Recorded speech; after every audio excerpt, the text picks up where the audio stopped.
My name is Sameer Shafi. I'm a teacher during the day and a so-called photojournalist by night. And some of my interests are, sort of exhibiting about uncharted places in Pakistan and showing people a little bit of diversity that exists or diversity that used to exist and is slowly fading away. But essentially, I like to just call myself as a teacher or an educator. A lot of people today tend to see Sufism with a certain cliche. They think that any story of a Sufi saint, be it, Lal Shahbaz Qalandar or Madhu Lal Hussain or anyone, they tend to see that every single story is quite similar and you can just change the names and sort of reproduce the story in itself. But when you go into some of the nuances, you realize that actually every single Sufi saint that we know of, especially the ones in Pakistan, they're much more than just your definition of Sufism that's been provided by Rumi, for example, or some of the English translations. Sufism in South Asia was more about accepting people who are different from you, accepting people who have different faith than you, accepting people who might not even believe in God in the first place. That was the fundamental difference of Sufism between that of South Asia and the one that we see or that we've read of, the one sort of starting in the Persian Empire or in Turkey. I think so. The difference pretty much comes down to finding inner peace, and B, in South Asia, it's about accepting people of different faiths and different walks of life. And again, that's where we see some particular Sufi saints, for example, Shah Hussain, Madhu Lal being an example, but also Jhule Lal and Shahbaz Qalandar. That's also another story where you have people of two different faiths coming together, and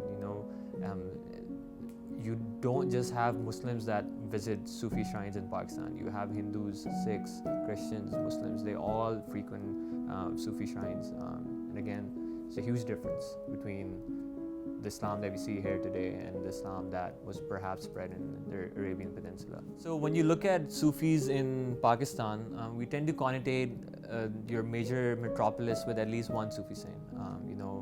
Karachi mein there's Shah Abdul Ghazi, unka hai. In Rawalpindi, you have Shah Chiraghan. In Islamabad, you have Bari Imam. In Lahore, what we know as Data Darbar. But Shah Hussain played quite a different role than some of these other Sufi patrons, in the sense that he was quite unorthodox. He didn't come from what we call a privileged or a Sayyid background within Islam. His family was a recent convert into Islam itself. And secondly, what we learned about Shah Hussain is that when you have your local peasants who are even relating to Sufism, and not just Sufism, but even the Kafis that Shah Hussain used to write about, which we'll talk in detail. I think what sets him apart again in terms of Shah Hussain and some of these other Sufi patrons of major cities is the fact that you have one person who wasn't really endowed with certain elements or certain elitism that some of the other saints were.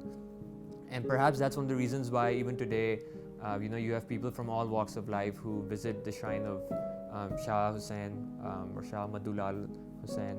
But I think that's one of the major reasons that also the story of Shah Hussain has perhaps been relatable to so many people as compared to perhaps Data Darbar or Bari Imam. और अगर आप गुरु नानक को देख लें, हालांकि वो बहुत बाद में आए, लेकिन गुरु नानक की अगर आप कुछ कहावतें पढ़ें या फिर जो उन्होंने क्या लिखा था और जो उन्होंने ट्रैवल किया था पंजाब बेल्ट में और इवन मॉडर्न डे KPK में, तो शायद गुरु नानक से ज़्यादा आपको सूफ़ी उस ज़माने में कोई और ना मिले. लेकिन वही बात है जिसमें आपने कहा कि it's not something that Islam has a monopoly over. It's something that you decide with God, और people have different takes on it. कुछ लोग कहते हैं खुदा एक एहसास है, खुदा एक यूँ चीज़ नहीं है जो आपने रिचुअल्स के थ्रू आती है, वो तो बैठे बैठे आपके सामने भी हो सकती है या एक ठंडी हवा में भी आपको फील हो सकता है खुदा का होना या ना होना. तो वो एक बहुत डिफरेंट चीज़ है. and I don't think any religion or any organized religion has any sort of monopoly over that thought. I think you can be a somewhat agnostic person and still believe in that, or you could be a-religious and still be someone who relates heavily with the thought of Sufism. Shah Hussain की story काफ़ी interesting है. Born in around 1538, तो आज से कुछ 400 साल पहले की ये बात है. And to start off with, उनके जो बाप थे वो भी मुस्लिम कन्वर्ट हुए थे. उनका नाम था Sheikh Usman bin Kalash. Which brings us to another interesting part कि जो उनके दादा थे, there are two different trends.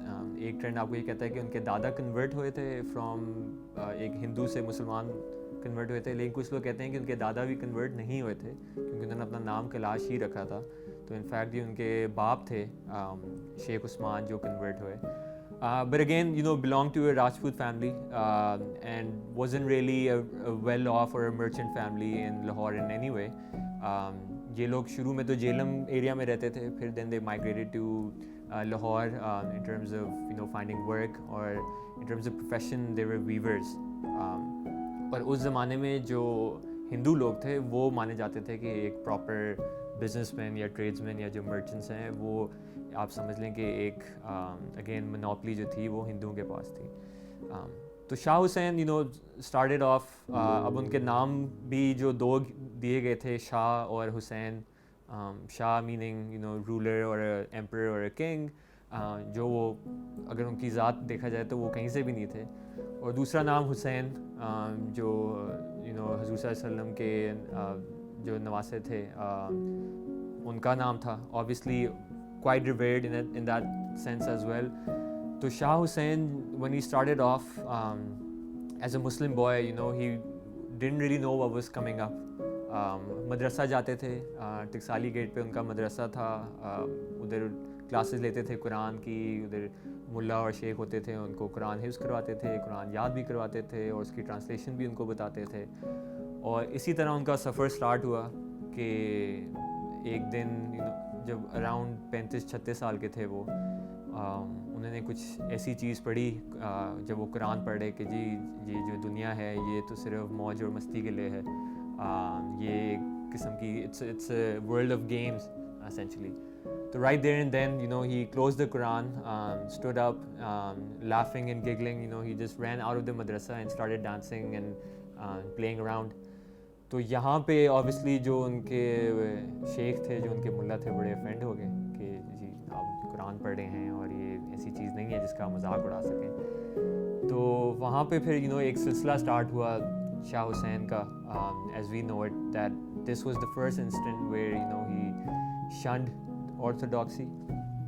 उसके बाद फिर उनको मधु लाल का उनका आमना सामना हुआ. फिर कहा जाता है कि ये ऐसी चीज़ थी कि जो पहली नज़र में आपको प्यार हो जाए किसी से, आपको एक अफेक्शन और एक पैशन जो है वो इस लेवल तक पहुंच जाए कि you lose your sense of self.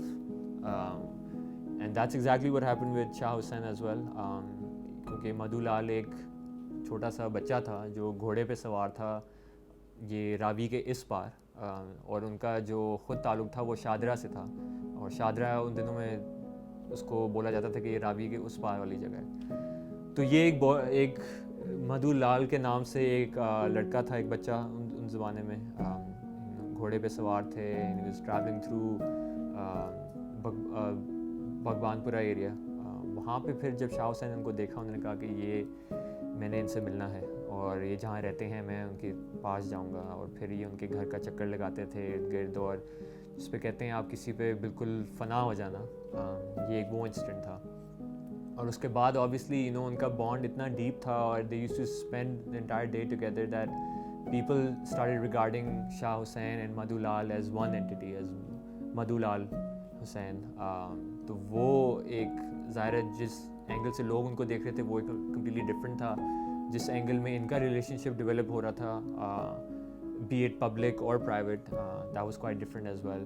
And it was during this time that Shah Hussain was writing a lot in Punjabi. और जो इनकी पोइट्री थी वो उसके भी इन्फ्लुएंसेस काफ़ी थे. गुरु नानक साहब भी थे, फिर अमीर खुसरो की जो एक राग थे उनसे भी काफ़ी इंस्पायर्ड थे शाह हुसैन. तो ये जो काफ़ी फॉर्म ऑफ पंजाबी थी, he started writing a lot of poems in Punjabi in remembrance of Madhu Lal. जब भी मधु लाल इनसे अलहदा होते थे, जब वो दरिया के उस पार जाते थे, तो शाह हुसैन उनके बारे में बहुत जिक्र करते थे, बहुत लिखते थे, क्योंकि वो एक भी पल उनके बिना नहीं जीना चाहते थे. And that's really when the story started. तो एक तरफ तो ये उनका रिलेशनशिप था, दूसरी तरफ पर्सनली जिस तरह पहले बात हुई, shunning orthodoxy, didn't believe the fact that you have to follow a certain set of rituals to find the path of salvation. It's a lot more than that, it's a lot deeper than that. And he was one of the few Sufis, as we would call him later on. He was one of the few Sufis who wrote extensively on that. और उन्होंने जो शेख थे तब वहाँ के जो मुल्ला थे उनके बारे में काफ़ी ऐसी बातें लिखेंगे. In modern day, a lot of people would be offended. He did offend a lot of people, and one of them was Jahangir himself. Jahangir actually ordered one of his courtsmen to keep a diary of whatever Shah Hussain is doing and saying every single day. The reason being, that his relationship with Madhu Lal became quite controversial. B, with his teachings that were shunning the orthodoxy, Shah Hussain was also gaining a lot of support locally for people who said that perhaps this is the true path towards salvation. So again, there was a huge paradox in that sense, that while the ruler wanted to get rid of a controversial figure like Shah Hussain, Jahangir ke daur pe or Akbar ke daur mein, he wasn't really the most famous person, even though he lived very close by to their palaces. But on the other end, you had a person who was growing such immense support locally that it became quite difficult to just hang him publicly or to pick him up and sort of take him away. And the reason why his writing was growing more and more relevant by the day was the fact that back then mullahs and sheikhs didn't enjoy the same political clout as they do today. Mullahs back then were simply reduced to the Qari Sahib who comes in and teaches you the Quran and then leaves. Today, obviously, that role has evolved quite a bit. You have mullahs who are dictating foreign policy and domestic policy and all that. So I think that's one of the reasons why he was able to survive. And it wasn't just Shah Hussain who was promoting this idea. Again, Lal Shahbaz Qalandar or Jhule Lal. I mean, Jhule Lal ka to ye concept tha ke he would literally convert into a red falcon and fly off, and he used to save a lot of people from being forcibly converted to Islam and Hinduism, both ways. तो वो ऐसी figure बन गए थे जहाँ लोग उनके पास जाते थे पनाह मांगने और पनाह लेने के, आप अगर हमारे गांव में कोई आया है हमें हिंदुओं को फोर्सिबली कन्वर्ट करने या मुसलमानों को कन्वर्ट करने, either way. So Shahbaz Qalandar became that personality, and I think Madhu Lal, for a lot of people, a lot of fakirs and dervishes, he became a person that they could relate to. And I think when you look at that in a modern sense, it would be a lot more difficult for Shah Hussain to survive today. But he managed to do that 400 years ago. लेकिन आजकल तो हालात ऐसे हैं कि you can't really do that in the open. Not just what he taught, but also what he lived through and his lifestyle in general. So Madhu Lal was a Brahmin boy, and Brahmin is a caste within Hinduism which is quite high regarded. So actually the first instant when you have this weaver Muslim, a low caste Muslim who fell in love with Madhu Lal, a high caste Hindu, obviously in terms of your social norms, you're delving deep into an area which would not be approved by a lot of people. तो मधु लाल तो एक ऐसे घराने से ताल्लुक़ रखते थे जहाँ पे हिंदुओं के और मुसलमानों के साथ तो बिल्कुल मिला जुला इतना नहीं जाता था. But how that relationship changed was also the fact that it wasn't Madhu Lal in himself who was quite fond of Shah Hussain, but it was the other way around. That Shah Hussain, when he saw Madhu Lal, he became a fan, or by a fan, this was deep affection and love for somebody. It could be for particular different reasons as well. And interestingly, like you pointed out, there isn't a clear-cut incident where we know that whether or not there was a conversion or not. Now, if you ask some of the conservative or mainstream Muslims today, they would say that Madhu Laal actually did convert to Islam, that there is simply no doubt about that. But actually, there is no single primary proof that says that Madhu Laal converted to Islam.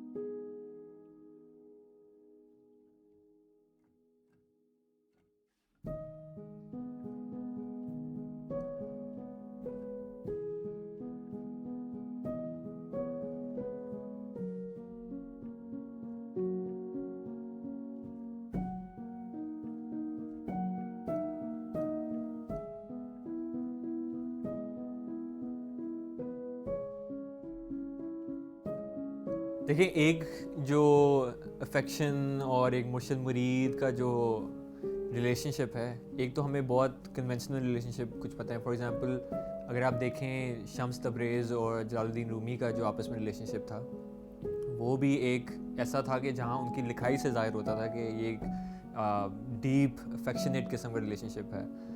But whether or not that relationship was sexualised in any way is quite unknown. And there are different reasons for that. पहला reason ये है कि जब भी words affection, love, respect या फिर वो devotion के आते हैं, in the west they are usually connotated with lust and sexual desire and sort of your platonic relationship in that sense. लेकिन सूफियाना रिवाज में ये जो अल्फाज हैं, इनका कुछ और मतलब होता है. ये किसी पे फ़ना हो जाना या फिर जो मुर्शिद मुरीद का रिलेशनशिप है, उसमें ज़रूरी नहीं है कि वो रिलेशनशिप सेक्शुअलाइज हो. अब जलालुद्दीन रूमी और शम्स तब्रेज़ का लोग थोड़ा इसलिए डाउन प्ले करते हैं क्योंकि obviously when they both met, Shams Tabrez was about 37 years old, Jalaluddin Rumi was about 60 years old. तो वो एक अपने जो मेच्योरिटी थी और जो हार्मोनल चेंजेस थे, फॉर एग्जांपल, वो सबसे गुजर चुके हुए थे. लेकिन यहाँ पे शाह हुसैन और मधु लाल का जो रिलेशनशिप है, दैट्स कम्प्लीटली डिफरेंट. जो इनका एज डिफरेंस था वो इतना ज़्यादा नहीं था, इन द सेंस कि मधु लाल कोई 30 या 35 साल का कोई लड़का नहीं था, वो एक बच्चा था जब उनको देखा था. और शाह हुसैन भी जब उनका आमना सामना हुआ मधु लाल से, वो भी कोई 60 साल या 70 साल कोई बुज़ुर्ग नहीं थे. He was also living through his sort of prime age of being an alpha male or whatever. तो इनका जो रिलेशनशिप है, this part, even though a lot of people want to connotate it with that of Rumi and Tabriz, is actually quite different. क्योंकि एक तो segregation फिर भी उस ज़माने में काफ़ी ज़्यादा थी. आप मदरसा में पढ़े हैं, वहाँ औरतों का रोल पर्टिकुलरली नहीं होता था. then obviously you fantasize about sort of your sexual desires and things of that nature.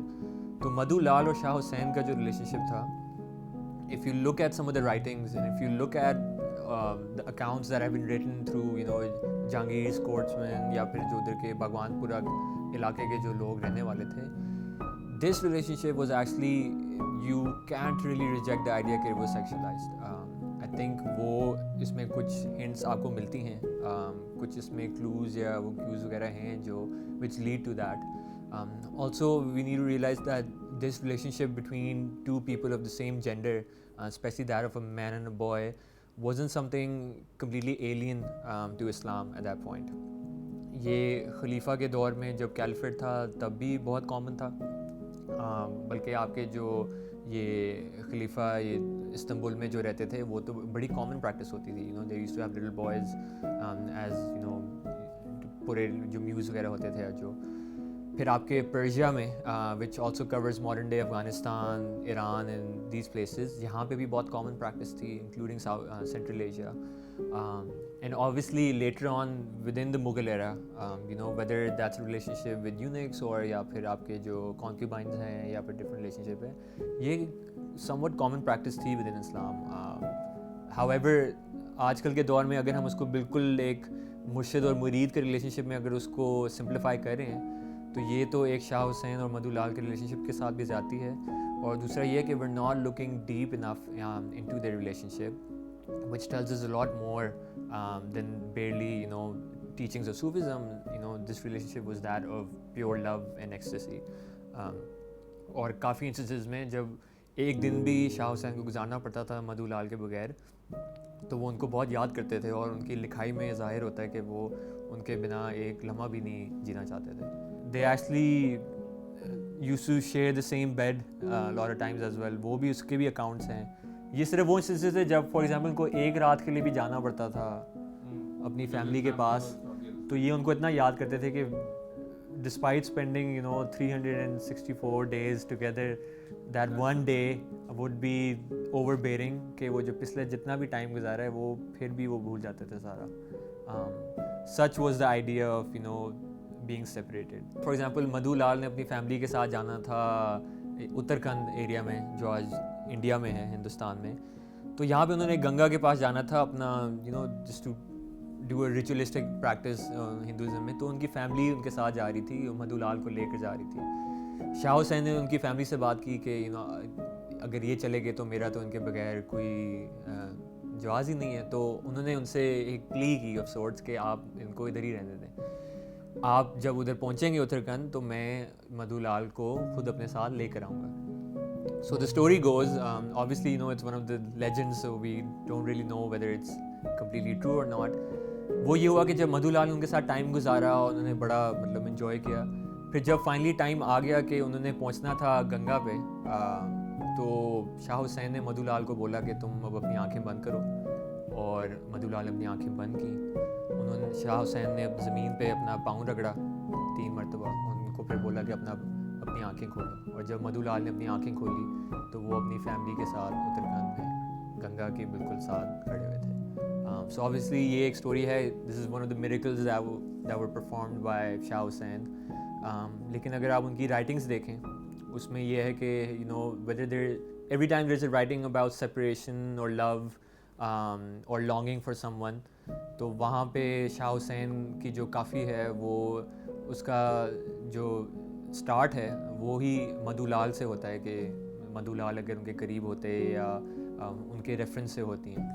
So the story of longing for someone or lust or separation, ये तो आपको उनकी राइटिंग्स में खुद ही जाहिर होता है.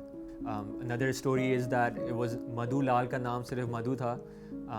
जो शाह हुसैन है इनको कहा जाता था लाल शाह हुसैन, क्योंकि ये हमेशा लाल कपड़ों में होते थे और उसी बगबानपुरा एरिया में और शालीमार गार्डन्स के इर्द गिर्द.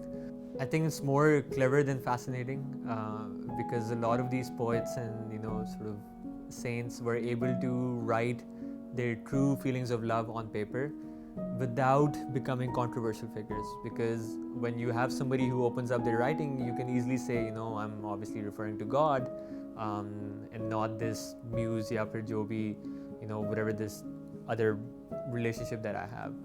So I think I look at it as a clever way to maneuver around controversy, whereas in a lot of instances, people tend to relate it to that of God and a human being. The way our culture has perceived it is very different. You have stories of people that we revere so much. We know people that are willing to give their lives because of what their Sufi patron told them. But when it comes to certain teachings of Islam in itself or sexuality, we tend to just shut our ears and we don't want to hear anything about that because we're told a certain way. But I think it begs us to sort of question or at least look deeper into this issue of sexuality and segregation and having same gender relationships.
I think with people particularly of my gender and sort of my age group, we need to look at poetry in a more sort of nuanced way. जब आप अगली बार कोई कवाली सुने जी, जिस तरह मैंने example दी, मन अट गया बेपरवाह दे नाल, या फिर कोई भी और उनके कलाम है, कोई भी आप सुने, try to see what exactly was it that Shah Hussain was trying to say. क्योंकि अगर आप उसको एक इस्लामाइज तरीके से देखना चाह रहे हैं तो ज़ाहिर है आपको मानी बहुत डिफरेंट मिलेगा. But you need to put yourself in the shoes of Shah Hussain to really understand his poetry. कि उनका जो मानी था, उनका जो मकसद था लिखने का, वो कुछ और था, और हमें जो बताया गया है या जिस एंगल से हम उसको सुनते हैं आज, वो एक बहुत डिफरेंट एंगल से परसीव किया गया है. और दूसरा ये कि obviously the message of love that I have repeated quite a number of times, it's something that shows us that it has no boundary. It's not bound geographically, culturally, socially, in any sense. Whether that's based on people across the border in India या पाकिस्तान, या फिर हमारे अपने मुल्क में भी the way we treat minorities, जहाँ ख़ास तौर पे हिंदूज़. आज पाकिस्तान में जो हिंदू और मुसलमानों का जो रिलेशनशिप है, that's very different from the relationship that Madhu Lal and Shah Hussain enjoyed. And thirdly, whenever the state is trying to, shove its ideology down your throat, you also need to take that with a grain of salt and just critically examine. For example, when you go to the shrine of Madhu Lal Hussain, you need to understand that Madhu Lal actually never really converted to Islam, right? But we're told a different story altogether because it fits a certain narrative. And unfortunately, I think in this country we're familiar with that instance for way too many times, that in order to fit a certain narrative, sometimes stories are fabricated, sometimes they're told in a certain way which are completely fallacious.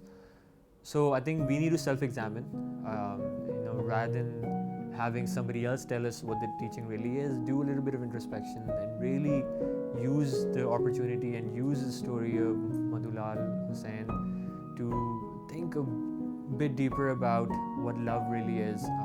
What does it really mean to be in a state of ecstasy? What does it really mean when it comes to how we treat people of different religions and different cultures and castes?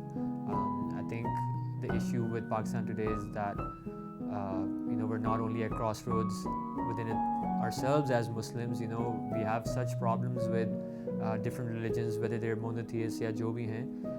But even within Islam, there's so much sort of counter narrative. There's so much quarreling or argument that come up when it comes to a certain ideology, whether that's Wahhabism, Sufism, या देवबंदी हैं या बेरेलवी हैं.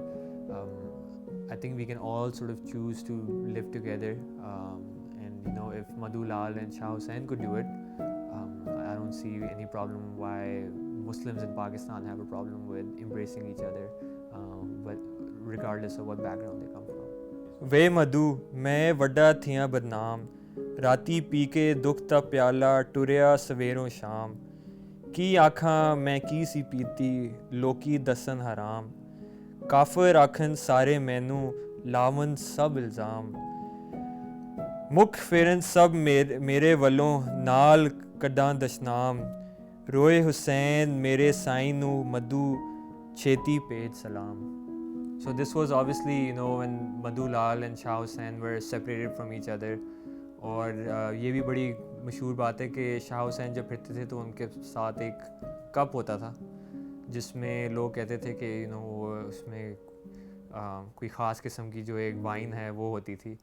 तो जब भी उनकी अलहदगी होती थी मधु लाल के साथ, he used to sort of be intoxicated, तो वो उनको बड़ा याद करते थे एक डिफरेंट एंगल से. और जब भी उनको एक रात के लिए भी लैदा होना पड़ता था, जब वो दरिया के उस पार जाते थे और ये खुद भगवानपुरा पे होते थे, तो ये जो चीज़ें हैं वो खुद उनकी याद में लिखा करते थे. और they are obviously with us even today.